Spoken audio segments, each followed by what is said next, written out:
Hello my dear friends, कैसे हैं आप सब। Welcome to my channel. आज मैं आपको सुनाऊंगी अकबर बीरबल की कहानी लहरें गिनना।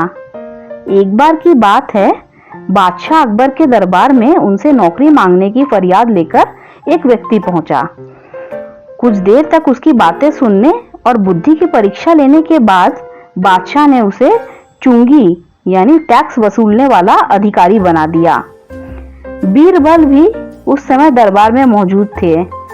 उन्होंने उसे कुछ देर ध्यान से देखने के बाद कहा कि बादशाह, यह व्यक्ति ज्यादा ही चालाक लग रहा है।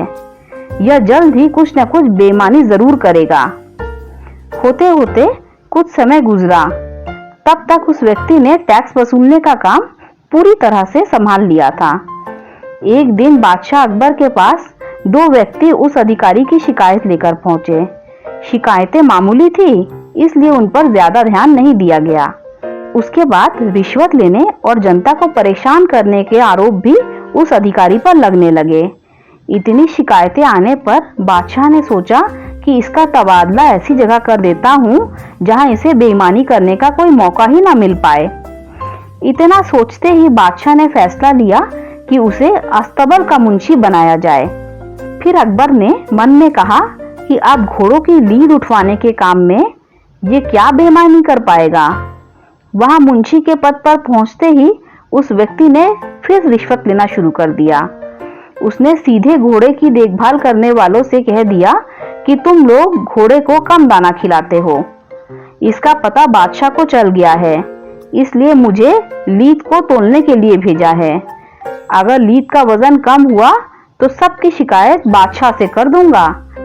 इस तरह से उस मुंशी से परेशान होकर हर घोड़े के हिसाब से उसे 1 रुपए लोगों ने देना शुरू कर दिया। यह बात भी कुछ समय बाद अकबर तक पहुंच गई। उन्होंने मुंशी को सीधे यमुना की लहरें गिनने का कार्य सौंप दिया। फिर बादशाह के मन में हुआ कि यहाँ तो कोई बेईमानी कर ही नहीं पाएगा। कुछ ही दिनों में जैसे ही वो व्यक्ति यमुना किनारे पहुंचा तो उसने वहां भी अपना दिमाग दौड़ा लिया। वह नाव से सवारी करने वालों को रोक रोक कर कहता, मैं लहरें गिन रहा हूँ, ऐसे में तुम यहाँ से नहीं निकल सकते। इसी जगह पर 2-3 दिन रुकना होगा। रोज रोज ऐसी बातें सुनकर नाव चलाने वालों ने अपने कार्य को जारी रखने के लिए उसे 10-10 रुपए रिश्वत देना शुरू कर दिया।